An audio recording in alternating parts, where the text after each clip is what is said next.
అందరికీ నమస్కారం. నేను మీ ఆయుర్వేద డాక్టర్ చిట్టిపొట్ల మధుసూదన శర్మని. మనం ఈ వీడియోలో తెల్ల మచ్చల వ్యాధికి చక్కటి గృహ వైద్యం, అనుభవపూర్వకమైనటువంటి గృహ వైద్యం అనేటువంటి అంశాన్ని గురించి తెలుసుకోబోతున్నాం. ఈ తెల్ల మచ్చల వ్యాధిని ల్యూకోడర్మా అనేటువంటి పేరుతో సర్వసాధారణంగా ఇంగ్లీష్లో ఆధునికంగా పిలుస్తూ ఉంటారు. ల్యూకో అంటే తెలుపు అనేటువంటి అర్థం, డర్మా అంటే చర్మం అనేటువంటి అర్థం.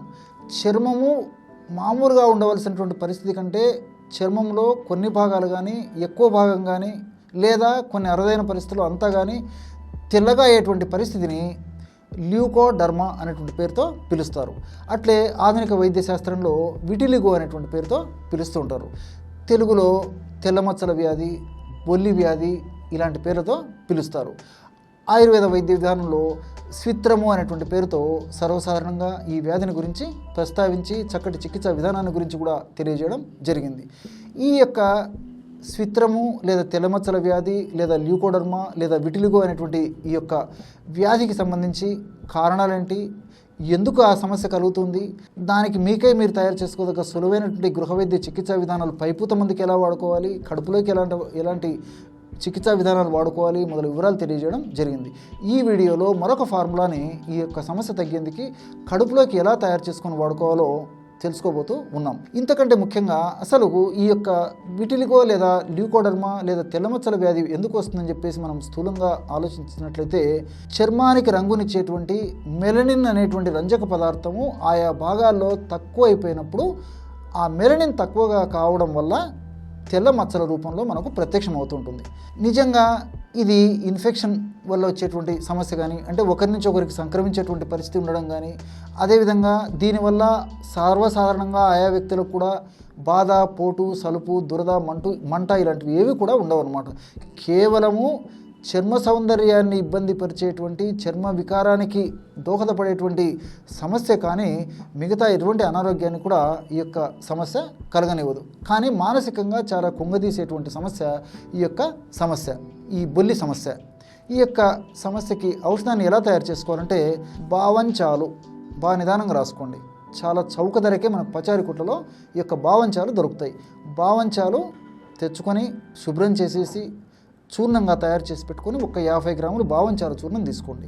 అట్లే త్రిఫల చూర్ణము ఒక 150 గ్రాములు తీసుకోండి.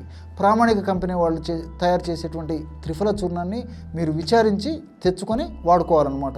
50 గ్రాముల బావంచాల చూర్ణము, 150 గ్రాముల త్రిఫల చూర్ణము. ఈ యొక్క రెండు పదార్థాలు కలపడం వల్ల ఔషధం మనకి 200 గ్రాముల ఔషధం తయారైంది. ఇది ఒక్క 40 రోజులకు సరిపోతుంది అనమాట. 40 రోజులు ఈ యొక్క ఔషధాన్ని వాడి మరలా ఈ విధంగా తాజాగా రెండు పదార్థాలను అంటే త్రిఫల చూర్ణాన్ని, బావంచాల చూర్ణాన్ని మళ్ళా తాజాగా కలుపుకొని మరలా వాడుకుంటూ ఉండాలి. ఈ విధంగా ఈ ఔషధాన్ని దీర్ఘకాలం పాటు వాడినప్పటికీ ఎలాంటి సైడ్ ఎఫెక్ట్స్ రావు, అన్ని సైడ్ బెనిఫిట్సే ఉండేటువంటి పరిస్థితి ఏర్పడుతుంది అనమాట.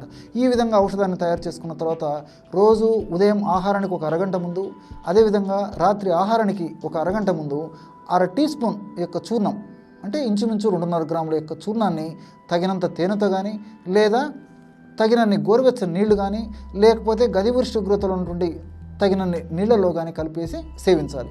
ఈ విధంగా క్రమం తప్పకుండా వాడుకోవడం వల్ల క్రమక్రమంగా ఏ భాగంలో అయితే మెలనిన్ అనేటువంటి రంజక పదార్థం తగ్గిపోయిందో ఆ పదార్థము మరలా ఆ భాగంలో ఏ పద్ధతిలో, ఏ ప్రమాణంలో, ఏ రంగులో, ఏ పద్ధతిలో ఉత్పత్తి కావాలనో ఆ పద్ధతిలో ఉత్పత్తి అయ్యేటువంటి పరిస్థితి ఏర్పడుతుంది.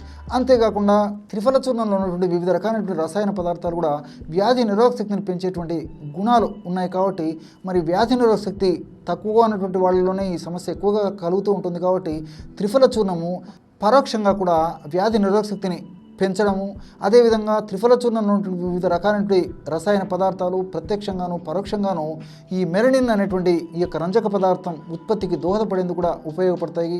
అట్లే బావంచాలో ఉన్నటువంటి సొరాలిన్ కూడా ముఖ్యంగా ఈ యొక్క మెలనిన్ అనేటువంటి రంజక పదార్థం ఉత్పత్తికి దోహదపడుతుంది. కాబట్టి ఈ విధంగా బావంచాలు, త్రిఫల చూర్ణం కలిపి తయారు చేసుకున్నటువంటి ఈ ఔషధం మరింత సమర్థవంతంగా పనిచేసేందుకు ఉపయోగపడమే కాకుండా ఈ యొక్క సమస్య తగ్గిపోవడమే కాకుండా మరలా ఈ సమస్య పునరావృతం కాకుండా కూడా ఈ భావంచాలలో ఉన్నటువంటి రసాయన పదార్థాలు, త్రిఫల చూర్ణంలో ఉన్నటువంటి రసాయన పదార్థాలు సదా మన దేహంలో ఉంటూ, సదా మనల్ని కాపాడుతూ, సదా మనల్ని వెన్నంటి ఉండి, సదా మనల్ని రక్షిస్తూ ఉండి, ఆ సమస్య మరలా రాకుండా కూడా ఇవి కాపాడేటువంటి పరిస్థితి ఉంటుంది. చూశారు కదా, ఎటువంటి సులువైనటువంటి అనుభూతమైనటువంటి వైద్యాన్ని ఈ యొక్క వైట్ ప్యాచెస్ లేదా తెల్లమచ్చల సమస్య తగ్గేందుకు ఈ వీడియోలో తెలుసుకున్నారో, మరొక వీడియోలో మరొక అంశంతో మళ్ళీ కలుద్దాం.